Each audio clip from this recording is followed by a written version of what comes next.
to December's Culinary Club demonstration. I'm going to be doing today something called French silk pie, but I like to call it the easiest pie ever to make. All right, let's get started right away. So in a pan, you're going to melt a half a stick of butter, which I've already done. By the way, notice my very fancy pan that I bought, and it has the spatula right on top. I love it. Wow. It's from a place called Our Place. All right, the butter's got nice and hot and melted, and it says add 3.5 ounces of coconut. But, you know, they come in 7-ounce bags or 6-ounce bags, so I just eyeball it and put about half of the bag in there. And the butter's getting nice and brown, and I just swing it in, and oh my gosh, it really likes it. And as I said, I just kind of eyeball it, and you can tell. Now this is the step, of course, and it's browning up faster than I've ever had it brown before. But you want to get your coconut nice and brown. And usually it takes a lot longer than this. This is like perfect. This is like perfect. And this is the base of your crust. No baking in this pie at all. Now, since the coconut is already nice and golden and brown, I'm going to add the third ingredient, which is chopped up pecans. And of course, you can always get these nice little packets which have just the same amount that you're asked. And they ask for a half a cup. And they come in half a cup packages and all chopped up, so you don't even have to chop. So I'm going to add those. I'm going to turn down the heat just a little bit because I do not want my coconut to get too dark. And now I'm just kind of toasting those pecans a little bit. And guess what? That's it. That's it for the crust. Now, matter of fact, going to just stir for a few more seconds and tell you a little bit about a container. For years I used a glass pie pan, but I found it was hard to get the pie out. But this particular crust loves these aluminum, so that's what I've got, is an aluminum pie. Now, right now, this crust is a little hot. All you do next is pour this into, and you can see it's steaming. I'm leaving just a little bit to garnish a little bit at the end. And again, I can put my handy spatula right back on there. Now, this part I'm going to be doing next is, and let's move back over here so we can see, and I think I can move my recipe over here. All right, now I press by hand. You could use like a large spoon. Let me see if I can find a spoon that doesn't have any holes in it. And, but I'm going to use this ladle instead. So Kathy, could you also use like a flat bottom glass or something to press? Yes. And because this is so hot, I'm pressing this in. Pressing this down. And as I said, I usually just use my fingers. So now that I've shown you that you can use this, I'm going to use my fingers, because what you want to do is press it up the sides by pushing down on the edge and letting it just come up. And then, of course, even it out so that you have the bottom covered. Oh God, that smells good. And it is such an unusual crust. I have never, I've had pies with other kinds of crusts, but this one is so easy. And even people that aren't really fans of coconut, they like this one. Now we're just going to press that aside to cool down and start with our filling, the French filling. And of course I need to wash my hands.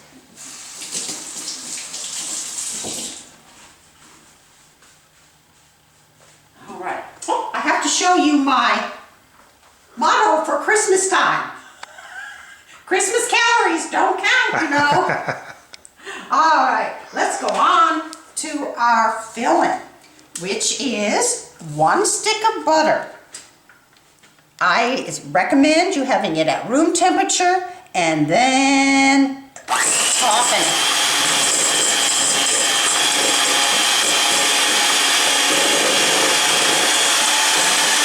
Which I've already done, so I'm not going to do too much. Now, the creaming.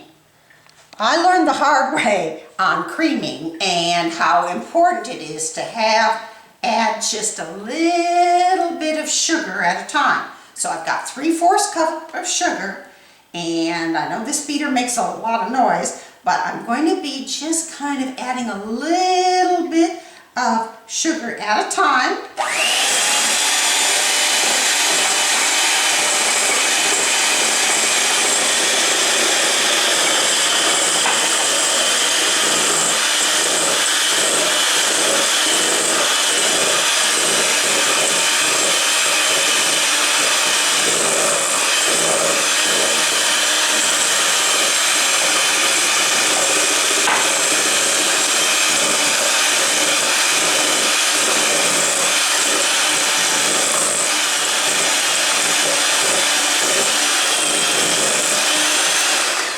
Now I'm going to push it down on the sides and then start creaming a little bit more. Those of you that have the KitchenAid, that of course is the best tool. But I'm just so used to using my hand mixer that that's what I stick with. All right, on to creaming.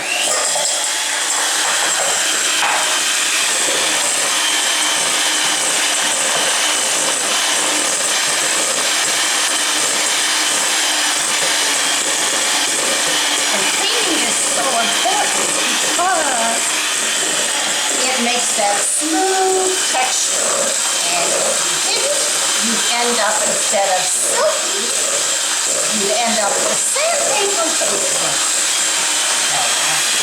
So half so much sugar.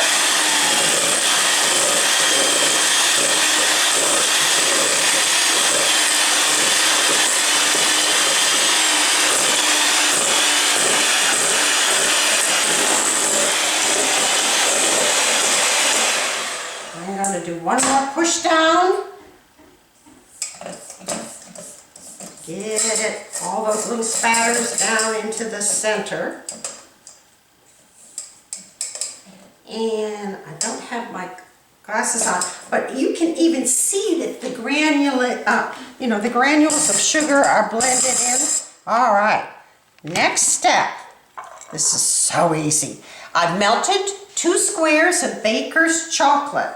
Now, I've tried both sweetened and unsweetened, and I really don't. It's usually just, whoops, I may have to melt this a little bit more. But the secret to the chocolate, again, is you don't want to have it warm, because we are going to be adding some eggs. So you want to melt it, but then you want to make sure that you, take my spoon, let the chocolate cool just a little bit. I probably let it cool a little bit too much. Also, the next ingredient is 1/8 of a teaspoon of vanilla, which at this stage of the game, I just eyeball it again. We just, whoops, that's a little too much.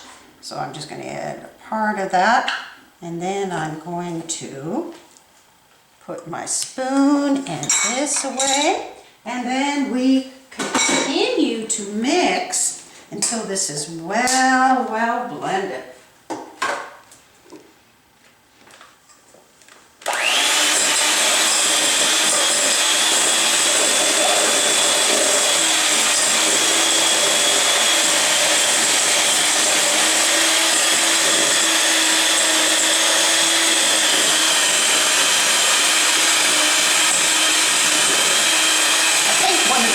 Lessons I've learned in any kind of baking. Oh my gosh, it's spinning out of all.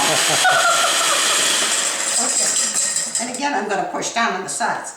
But one of the biggest lessons I think I learned to make sure is that you don't make any mistakes is to have your recipe handy. And nowadays, of course, you can get them up on your phone and just have them there. But I want to take a double check of my recipe to make sure that I haven't left anything out. Okay, I started out with my 1 stick of butter, softened, I creamed in 3/4 of a cup of sugar, and then 2 squares of chocolate and vanilla. Now the final step is the biggest one for the filling, and that is adding your eggs. I'm going to add 1 egg at a time, and you have to mix it in really well and for about 3 minutes. I let these eggs get to room temperature.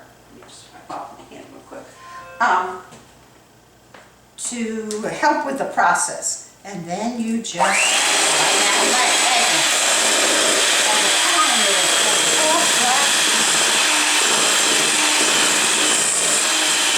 And the time is excellent. That's where filming really will.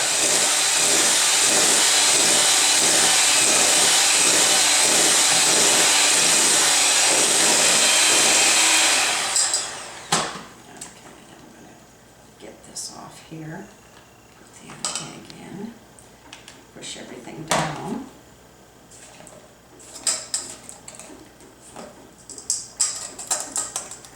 You can actually feel how the batter gets so silky by doing this long beating. All right, let's add the last egg.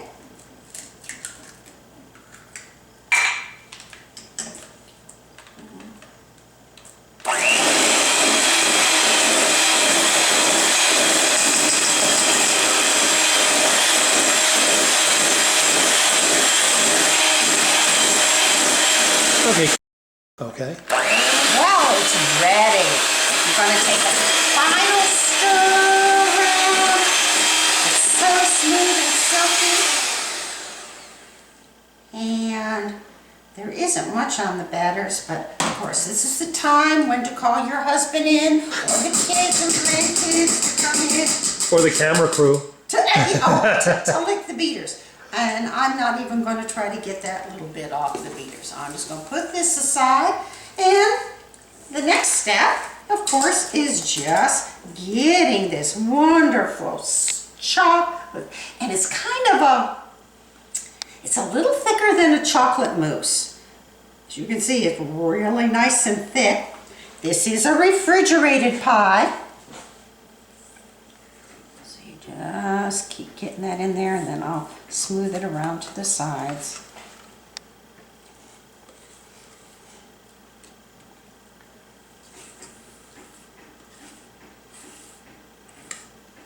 The first year I did this for Culinary Club, I actually made these giant pans so that everybody could have a taste of the pie.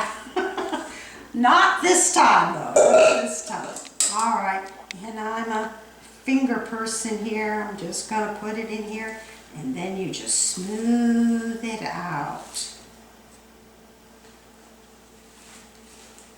Pushing it as close to the edge as you can. And it's nice and firm already, but after you refrigerate it, it just gets to the lovely consistency to cut. I'm washing my hands because I use my fingers a lot.